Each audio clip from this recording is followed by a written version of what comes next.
Close your eyes, not to relax, but to enter a part of yourself you've been trying to escape. Imagine walking through a long hallway. Every emotion you ever avoided lives behind a different door. Sadness, fear, shame, loneliness. But at the very end, there's one door you rarely open: anger. Your hand hesitates on the handle, but somewhere along the way, you learnt that anger was dangerous.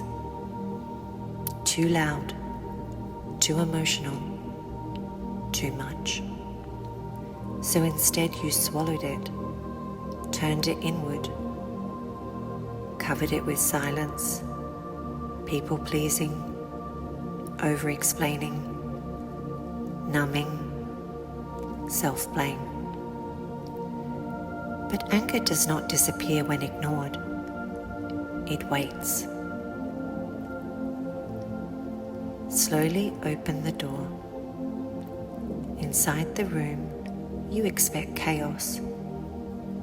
But instead, you find a version of yourself sitting alone, exhausted, not violent, not cruel, just tired of carrying pain with nowhere to put it.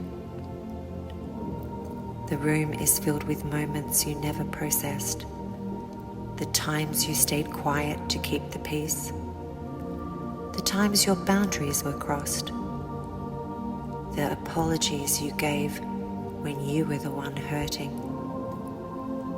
the moments you were dismissed but acted like you were fine.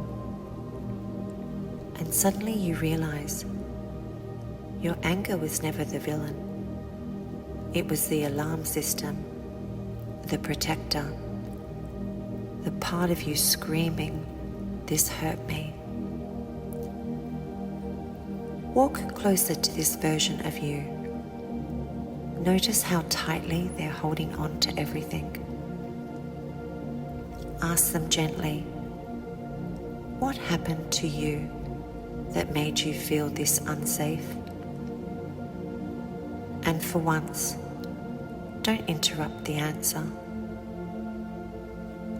Maybe your anger was formed when your voice stopped mattering.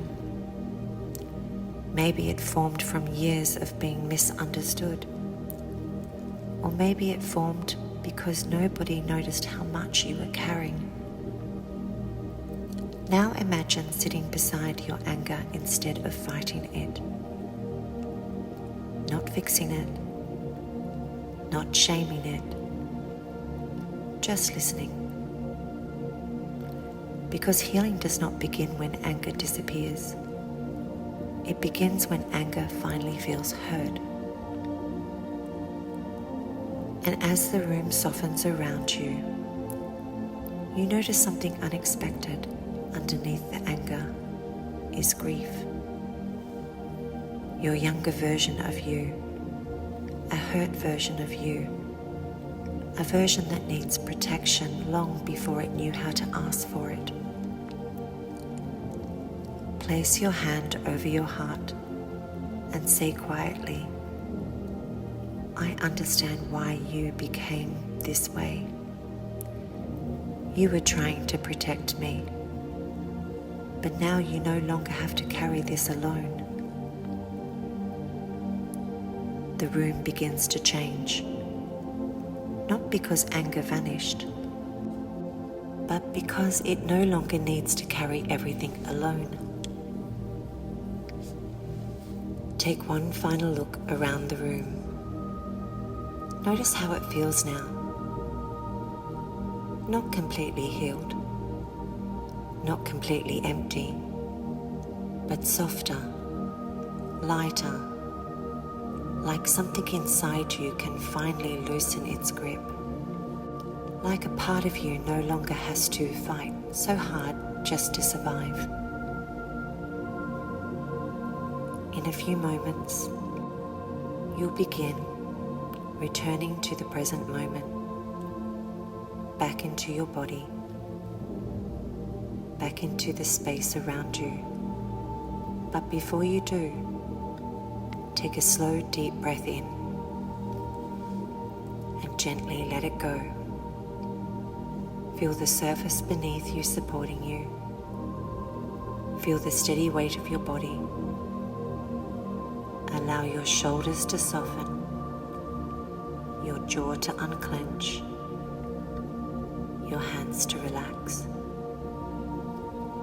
And remind yourself, your anger was never trying to destroy you. It was trying to protect you, protect the parts of you that were hurting. It was asking to be understood. Now just sit with that thought for a moment.